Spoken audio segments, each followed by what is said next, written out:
All right, welcome to my new video series. This series is going to be about taking popular drum solos from jazz drummers or popular jazz licks or trading four sections and exploring them, right? I'll play them as they are in their original form, but my main goal here is to take them and introduce them into my own playing and take the pieces of vocabulary that I like from drummers and introduce them to pieces of my own vocabulary. That way they don't necessarily sound like I'm playing a lick from this drummer, but it maybe is disguised a little bit or removed from that context and put into a different context or a similar context. So today we're going to be looking at the song Satin Doll by Maurice Vander. Philly Joe Jones, my favorite drummer currently and has been for a little bit of time now. He is doing this trading four section, and there's a lot of really cool pieces of vocabulary in here. Some that just feel very good to play. Others that feel interesting to play, but sound interesting as well as a result. So let's break this down here. This trading four section starts on beat 2. It is going to be the timestamp is going to be 4 minutes and 20 seconds in. If you happen to listen to the song, which I definitely encourage you to do. It's a great song, a great album as well. The album is Sunny Moon for Two. Maurice Vander is the artist. So here we go. Starts on beat 2. Got a bunch of paradiddles in here. Let's play it.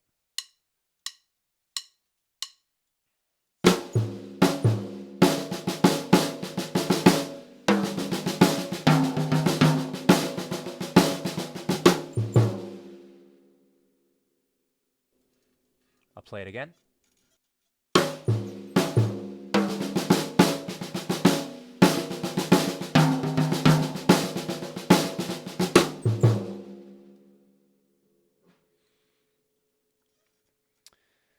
So, obviously there is orchestration on this around the toms. For my purposes, I'm not too concerned with that. I'm more or less concerned with the sticking and the accents, okay?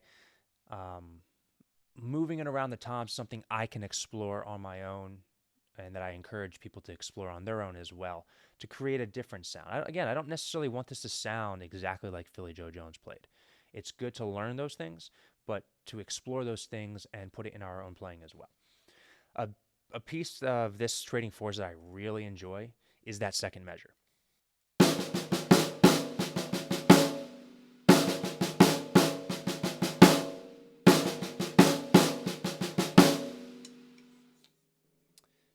Now, if you noticed, I played that 3 different ways. I played it 3 times. Each way was slightly different at the end. The first time I played it as a paradiddle on beat 3. The second time I played it as an inverted paradiddle, or is it inverted paradiddle? I don't know. It was right. I'm sorry, it was left, right. So, sure. And then the third time I played it as a double stroke roll.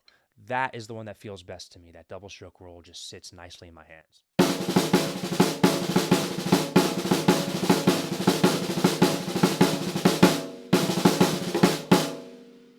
Yeah, that feels good. That just feels good. Exploring that. How can I use that in my own playing? Well, let's find out. Let's see where this goes.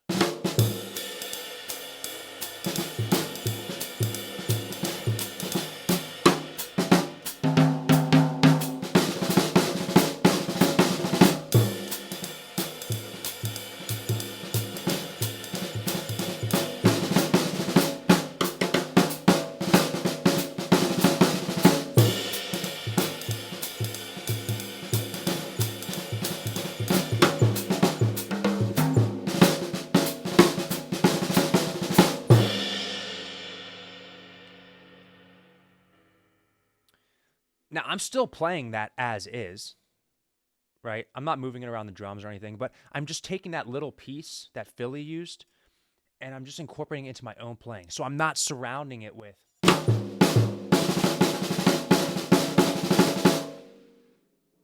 because that's what he played.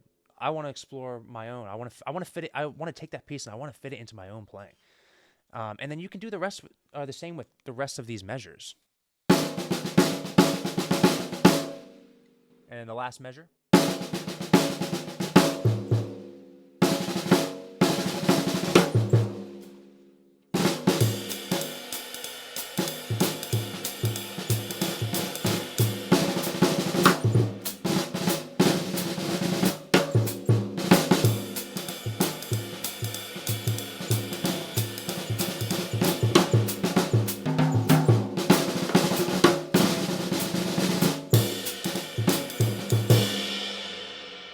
So on and so forth. So what it's all about for me in doing these video series is showing the ideas of taking a piece from a popular drummer, in this case Philly Joe Jones, and using that in our own playing, right? Eventually moving it around the kit, but realistically just taking these little licks that make up the jazz language, that make up the language of Philly Joe Jones, and you know, saying, all right, I want to use that in my own playing. And as it develops, and as I go down this rabbit hole, which I will, it might turn into something that doesn't even sound necessarily like I took that lick anymore. It might be completely different. Hopefully, is completely different.